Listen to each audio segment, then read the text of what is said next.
আপনাদের সামনে কি আসছে? রামনবমী আসছে। যারা যারা রামনবমী করেন তাদেরকে বলবো, রামনবমীর দিন কার জন্ম হয়েছে সেটা জানেন? রামের হয়েছে না হনুমানের হয়েছে? রামনবমীর দিন রামের জন্ম হয়। রামনবমীর দিন যারা যারা উপোস করেন, উপোসের তো বাদ দিলাম, উপোস তো করার কোনো নাম নাই, শুধু খাই খাই, শুধু খাবার দিলেই হয়। যারা রামনবমীর উপোস করেন 12টা তক্ক তারা উপোস করবেন। রামনবমীর দিনে যারা পতাকা দেয়, অনেকের ঘরে পতাকা লাগানো হয়। দেখুন, অনেকে বলে যে বেঙ্গলে, ওয়েস্ট বেঙ্গলে, কলকাতায় নাকি সেসব উৎসব হয় না। আমি বলবো সব জায়গায় হওয়া উচিত। হয় আপনাদের এখানে রামনবমী হয়? হয় না? হয়। অনেকে বলে এটা নাকি ঝাড়খণ্ডে শুধু হয়।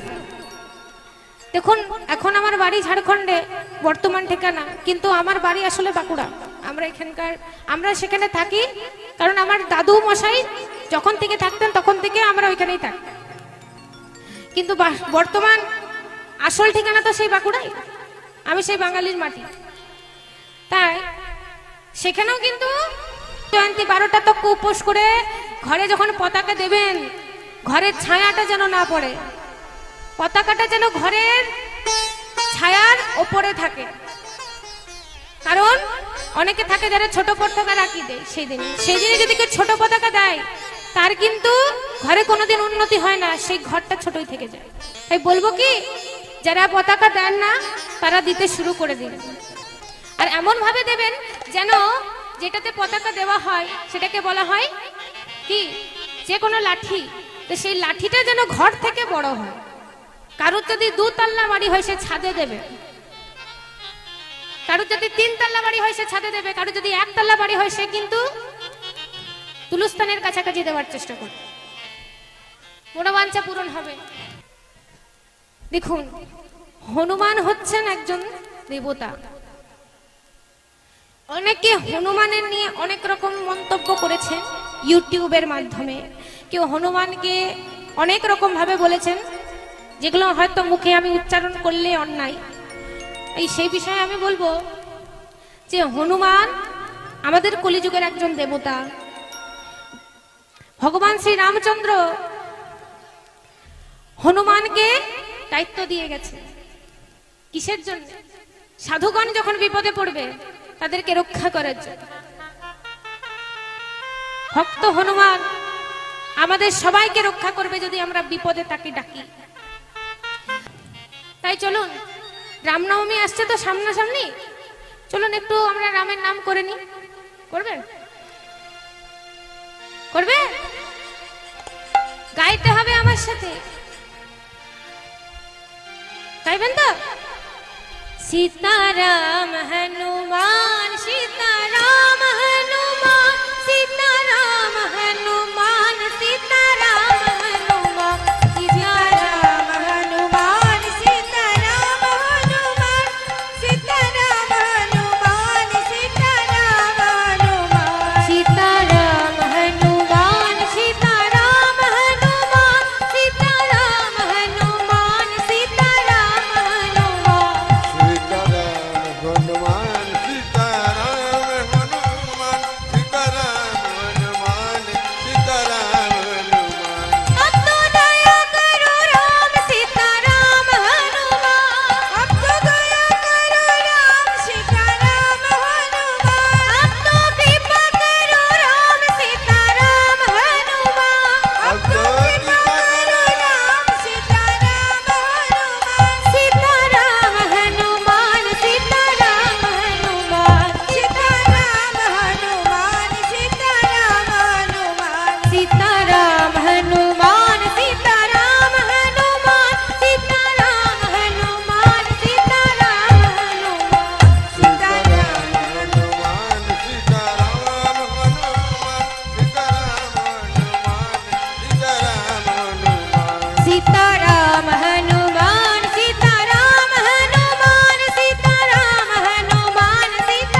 রাধা গোবিন্দ কি, আপন আপন গোপাল গোবিন্দ কি, আপন আপন মাতা পিতা কি। তাদের ঘুম আসছে কি, ভুলে ভুলে মা হাত উঠিয়ে ফেলল। বাহ, ভালো জিনিস। থাক থাক থাক, বুঝতে পেরেছি ঘুম আসছে। আর হাত না তুলো, না তুললে, হাত তুললেই কি আর না তুললেই কি। তাই এই যে নারদমণি এখন এসেছে কোথায়, বৃন্দাবন।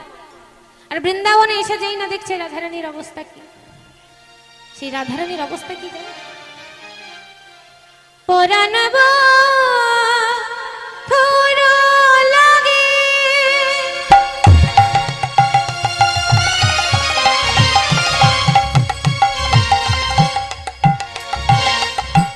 করে হায় যে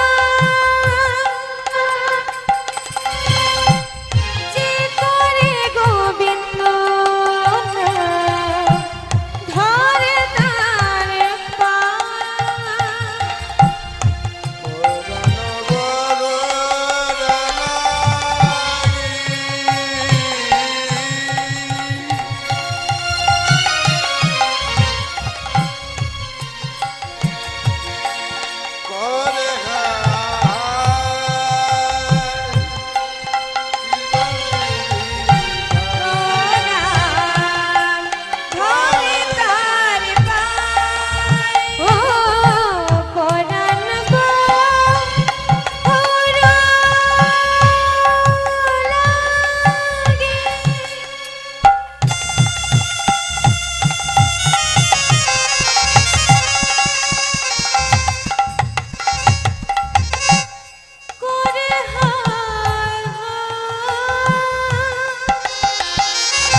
ধরে তার পা।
কোথায় গেলে গোবিন্দ পাবো, আমি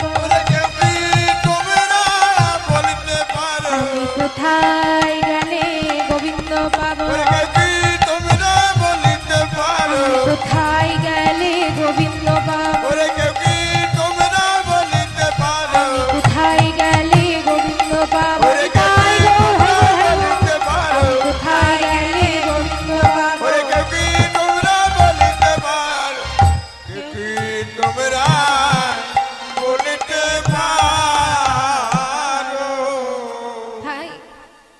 আজ রাধারানী আমার, আজ যাকে দর্শন করছে তাকে বলছে, তুমি কি জানো আমার গোবিন্দ কোথায়? তুমি কি দেখেছো আমার গোবিন্দকে? আজ রাধারানী আমার পাগলিনী হয় না, পাগল, কৃষ্ণ প্রেমে পাগল রাধারানী আমার আজও কৃষ্ণের জন্য কাঁদে। যাকে পায় তার সামনে কাঁদে ধুলাই গড়াগড়ি দিয়ে, আর বলে কি, তুমি আমার গোবিন্দকে এনে দেবে। আমি যে আমার প্রাণনাথ ছাড়া আর থাকতে পারছি, আমার প্রাণনাথকে কোথায় পাবো, কোথায় পাবো?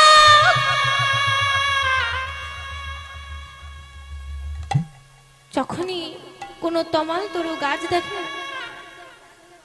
সেই তমাল তরু গাছকে জড়িয়ে ধরে বলে, গোবিন্দ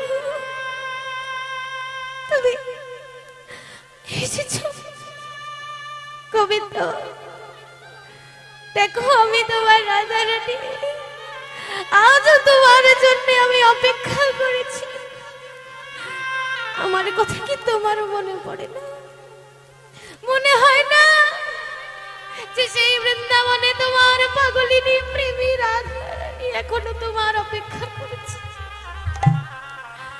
গোবিন্দ তুমি কি আমার কাছে ফিরে আসবে না?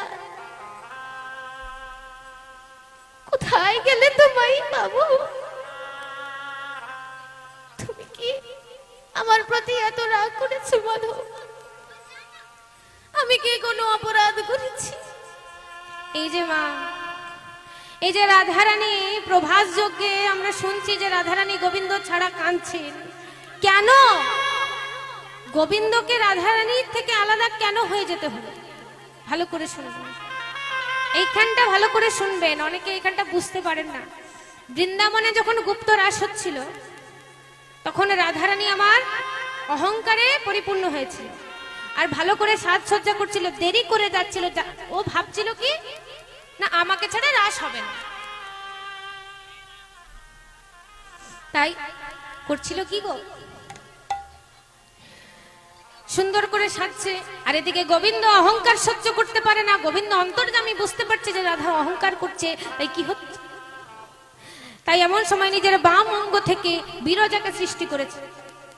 আর বিরজাকে সৃষ্টি করার পর শ্রীদামকে আদেশ করছে, শ্রীদাম যতক্ষণ না পর্যন্ত আমি তোকে বলছি, ততক্ষণ না পর্যন্ত এই গুহার ভেতরে কাউকে প্রবেশ করতে দিবি।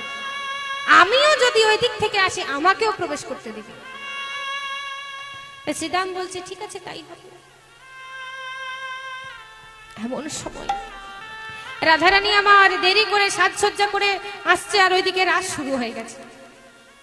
আর যেই না এসেছে, আজ শ্রীদাম পথ আগলে দাঁড়িয়েছে, আর যেই না পথ আগলে দাঁড়িয়েছে, শ্রীদাম বলছে দাঁড়াও রাধে, তোমার যাওয়া হবে না, কারণ গোবিন্দ বারণ করেছে। গোবিন্দ বলেছে যদি সেও এখান থেকে আসে, তাকেও যেন তাকে প্রবেশ করতে না দেওয়া হয়। তাই আমি পারবো না তোমায় প্রবেশ করতে দিতে, ক্ষমা করো, তুমি যাও এখানে। এখন রাধারানী আমার রুষ্ট হয়ে বলছে, কি বললে শ্রীদাম, তোমার এত বড় সাহস, তুমি আমাকে এমন বলছো? তুমি জানো আমি ছাড়া রাস পূর্ণ হবে না। রাস কে করবে? গোবিন্দের সঙ্গে নৃত্য কে করবে? আমি ছাড়া। সরে যাও বলছি। শ্রীদাম পথ আগলে দাঁড়িয়েছে, বলছে না আমি সরবো না, আমার সখা আদেশ করেছে, সখার আদেশ আমি ভাঙবো না। তাই এমন সময় রাধারানী ঠেলে শ্রীদামকে ফেলে আর বলল, দুষ্টু, আমাকে আটকাচ্ছিলিস? আমি অভিশাপ করছি, তুমি 100 বছর অসুর কুলে তোমার জন্ম হবে। জয় রাধা। তাই সেই সময় শ্রীরাম অভিশাপ করে বলছে, রাধে তুমি আমায় অভিশাপ করলে তো যে আমি অসুর কুলে জন্ম নেব, আমিও তোমায় অভিশাপ করছি, তুমি 100 বছর গোবিন্দ দর্শনে বঞ্চিত থাকবে। এবার অভিশাপ পেয়ে গেল রাধারানী। সেই রাধারানী এখন ভেতরে প্রবেশ করেছে। যেই না প্রবেশ করেছে, গোবিন্দ বুঝতে পেরেছে যে কেউ এসেছে। তাই এখন কি করলো, গোবিন্দ আমার সাপ রূপ ধারণ করলো, আর বিরজাকে জল রূপে রেখে দিল।